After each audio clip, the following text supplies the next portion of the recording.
Welcome to the definitive Revenant strategy guide. You are watching Dom's Roundtable. My name is Dom, and with hundreds of hours logged in Nightreign already, along with full solo completion for every Night Lord, I wanted to share my knowledge with you and help you become the best player you can possibly be, so you can carry your team to victory using the Revenant every single time. Today we'll be covering everything from hidden features and mechanics of all of the Revenant's abilities, along with her weaknesses and mistakes to avoid, and general gameplay tips. So make sure you're subscribed for more of the best Nightreign content, and let's jump straight into her passive ability. Necromancy will raise enemy ghosts to fight as allies. Ghosts are summoned to fight, but are fleeting and dissipate after some time. So if you didn't know, the Revenant's passive ability is one of the strongest in the game, especially when fighting bosses who have adds, though it is lackluster in Night Lords because it literally just does not apply.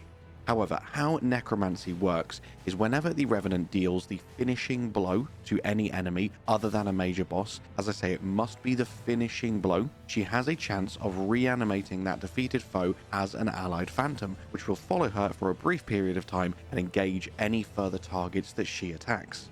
As I say, phantoms created like this will vanish in around a minute and are not subject to the effects of a mortal march, which we'll talk about later on. But several can exist at the same time, meaning when you are fighting bosses or just encounters with lots of enemies, if you get her big AoE attacks like fire or frost dragon breath and she can mow down waves of enemies, she has a higher and higher chance of bringing multiple enemies back to life to fight for her for the next minute, meaning she's really good at clearing waves of medium enemies.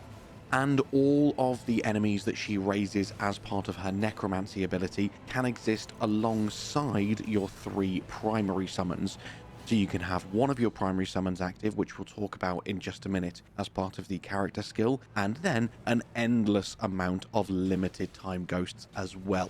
And again, just in case you didn't know, Necromancy can activate on basically every single enemy in the game apart from major bosses. Yes, this even applies to many minor bosses such as Pumpkin Heads, Banished Knights, and Demi-Human Chiefs, making it a universally useful diversionary tactic and situationally quite powerful as an additional source of damage, as I say, if you are fighting against lots and lots of enemies at once.